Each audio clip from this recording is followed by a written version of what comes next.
आज जो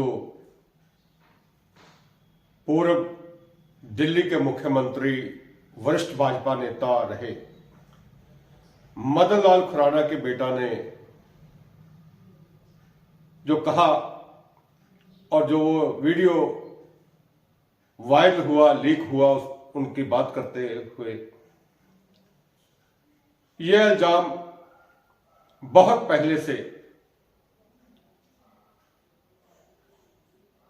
भाजपा में चलते आ रहे हैं कि भाजपा में स्थापित होने के लिए, बड़ा नेता बनने के लिए भ्रष्टाचारी,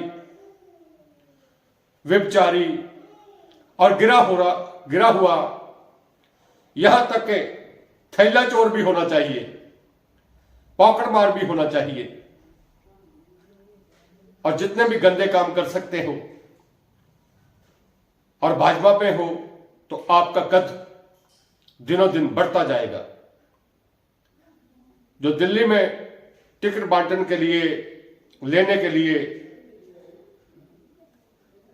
लड़कियां सप्लाई करने की बात मदन लाल खुराना जी के बेटे की उस वीडियो में आई है, वो भयानक सच्चाई है भाजपा की। भाजपा में, आरएसएस में यही मापदंड है। जो जितना बड़ा कमीना है, नीच है, उतना ही बड़ा वो पदाधिकारी है। और इसी कारण ही पूरे देश का वातावरण मानो ऐसे हो गया कि नीचता की सभी सीमाएं लांघ दी गई। देश का प्रधानमंत्री लड़कियों की जासूसी करवाता है, देश का गृह मंत्री तड़ी पार है, उत्तर प्रदेश का मुख्यमंत्री हत्या के मामलों में आरोपों का सामना कर चुका है, चाहे उसने खुद को क्लीन चिट दिलवा ली है, लेकिन जब समाजवादी पार्टी की सरकार आएगी तो ये क्लीन चिट्टें जो खुद को दी हुई हैं वो खारिज होंगी और अपराधी को फांसी के तख्ते तक ले जाया जाएगा। मैं दिल्ली निवासियों से और मिल्कीपुर के सभी महान नागरिकों से अपील करता हूं कि कल सुबह वोट डालने से पहले अपनी बेटी की तरफ, अपनी बीवी की तरफ, अपनी मां की तरफ देखकर वोट पाने जाना, डालने जाना। क्योंकि अगर आपकी वो वोट भाजपा के उम्मीदवार को गई तो जो मदन लाल खुराना जी के बेटे ने उनकी वीडियो में जो सोशल मीडिया पर लीक हुई है, आप अपराधियों को अपनी वोट दे रहे होंगे और दिल्ली की आबरू लुटाने में, दिल्ली की बेटियों की आबरू लुटवाने में, मिल्कीपुर की बेटियों की आबरू लुटवाने में आपका योगदान होगा। मैं एक बार फिर आपको याद दिला दूं कि अयोध्या के राम मंदिर की सेविका को बलात्कार करने वाले भी आरएसएस से संबंधित थे। बनारस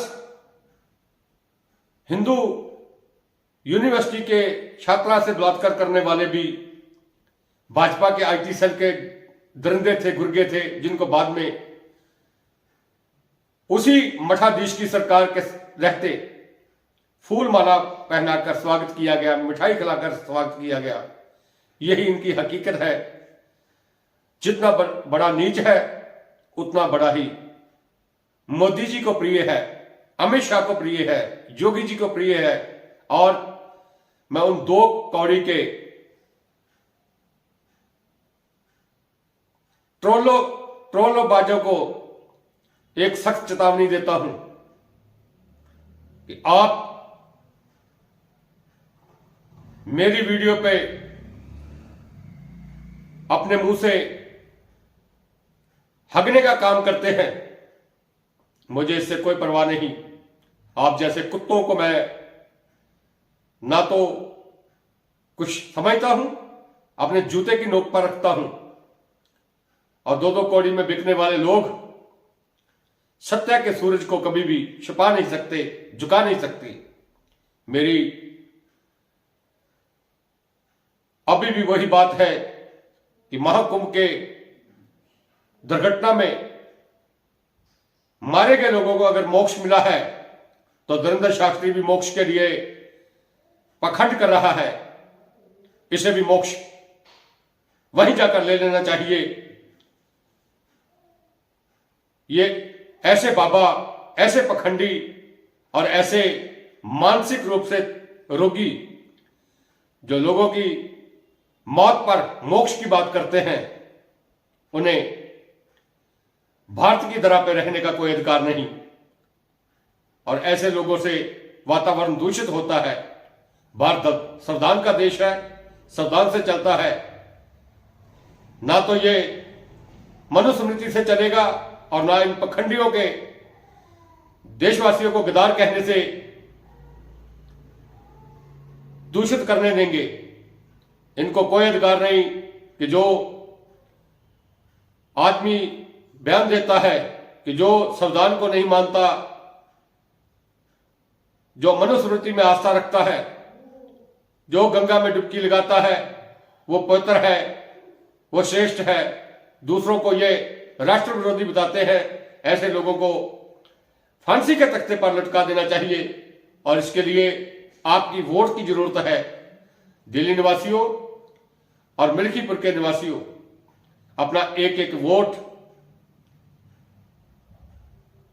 मिल्कीपुर में समाजवादी पार्टी के उम्मीदवार को देना और दिल्ली में अपना वोट चाहे कांग्रेस को दे, चाहे आम आदमी पार्टी को दे। आपका वोट अच्छी जगह जाएगा।